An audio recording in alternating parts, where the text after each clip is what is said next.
Welcome back to the Restricted Handling Daily Intel Brief. This is what's been going on in China in the past 24 hours. Hong Kong has delivered a ruling that reaches beyond two defendants. Cheuk-yan and Chow Hang-tung were convicted of inciting subversion through their leadership of the group that organized annual Tiananmen vigils. The judges focused on the repeated peaceful slogan calling for an end to one-party dictatorship. Both activists have been detained since 2021 and face up to 10 years in prison. The strategic effect is the conversion of political memory into a national security offense. Li is a veteran labor organizer and former lawmaker. Chow is a lawyer who represented herself. Both continued to defend public remembrance and democratic advocacy while knowing the personal risk. Their cases show how the legal boundary in Hong Kong has moved from limiting marches and organizations to punishing the language used to preserve a historical event. That matters for every institution trying to operate under the city's remaining autonomy.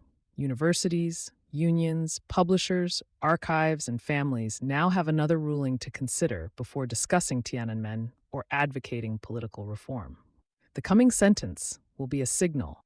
But the deeper question is how widely authorities apply the logic to education, commemoration, and private civic organization. Across the Taiwan Strait, the pressure is more military, but still shaped by implementation.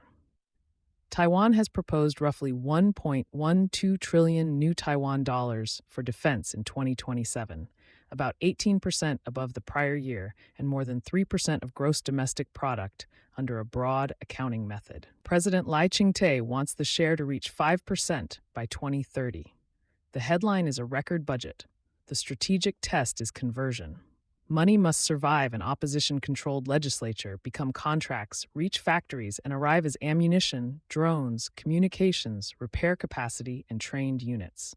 Beijing can exploit every delay between approval and fielded readiness. A large number signals intent. Dispersed stockpiles and systems that still work under attack create resilience. Taiwan also shadowed the Chinese research vessel Tongji west of the island, its third appearance in sensitive waters since May. Authorities did not observe instrument deployment during the latest passage, but they cited earlier behavior consistent with survey work. The vessel carries laboratories, remotely operated vehicles, and unmanned systems. Seabed and hydrographic data can support science, navigation, resource mapping, or military planning. That ambiguity forces Taiwan to spend Coast Guard time and political attention without a clean escalation threshold. Gray zone pressure works like a recurring subscription charge on readiness.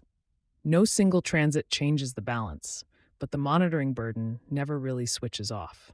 China is also building influence through partnerships that combine security and industry. Chinese and Indonesian ministers agreed in Jakarta to expand exercises, officer exchanges, defense industry ties, minerals, energy, artificial intelligence, satellites, rail, and green technology. China is already central to Indonesia's nickel processing and invested billions of dollars there during the first half of the year. Indonesia still presents itself as non-aligned and retains South China Sea disagreements with Beijing. The new agenda nonetheless creates military and commercial groups with a stake in a closer relationship. China's outreach to South Korea follows a similar logic: offer technology, trade, and diplomatic access, while encouraging regional governments to preserve strategic autonomy from U.S.-led security arrangements. At home, Beijing is shifting more of the growth burden to targeted fiscal policy. Officials promised faster spending on approved infrastructure and more support for households and consumption. Eligible consumer and small business borrowing can receive a 1% interest subsidy.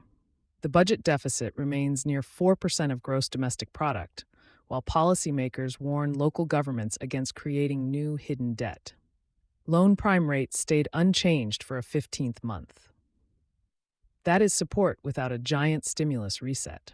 Lower borrowing costs at the margin cannot force cautious households or private firms to take on debt. The question is confidence. If demand stays weak, public spending and state-favored manufacturing will continue doing more of the work. Rare earth exports show how Beijing can tune pressure by destination. China shipped more yttrium oxide and permanent magnets to the U.S. in July, offering some relief to aerospace users before expected trade talks. Shipments of several critical materials to Japan remained far tighter after a political dispute over Taiwan. That is, selective abundance. Beijing can ease a choke point where it wants negotiating space and preserve scarcity where it wants leverage. At the same time, the roughly $50 billion debut valuation of robotics company Unitree shows domestic capital rewarding strategic manufacturing. Licensing power abroad and concentrated financing at home operate as two parts of the same industrial strategy. Washington's new drone tariffs draw an external security boundary around that system. The U.S. says dependence on foreign drones and parts creates risk. China calls the tariffs discriminatory. The argument touches farms, emergency services, infrastructure inspection, policing, and defense because small unmanned aircraft now serve all of them. Tariffs arrive quickly. Replacement supply chains take time.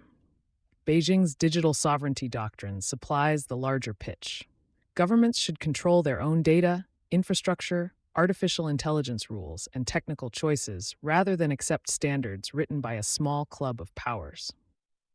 That message attracts countries seeking investment without formal alignment. It also gives Chinese companies a route to export platforms, standards, and long-term dependence. Official coverage turns this into a story of deliberate policy and national momentum. Regional partnerships become autonomous cooperation. Fiscal support becomes measured confidence.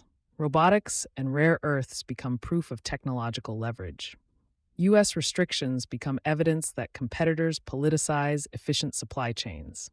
The weak demand and civil liberties questions sit outside that preferred frame. Watch Hong Kong's sentencing and whether authorities extend the ruling's logic to education or remembrance. In Taiwan, follow the defense accounts that survive the legislature and the Tongji's next route. Then look for specific China-Indonesia exercises and contracts, household response to fiscal subsidies, and different rare earth licensing patterns for the U.S. and Japan. Those indicators will show where Beijing is gaining durable influence and where control is producing resistance. That's it for today's tour through the world's least relaxing headlines. If this was useful, leave a review or comment. For the deeper dive, head to restrictedhandling.substack.com. Stay sharp.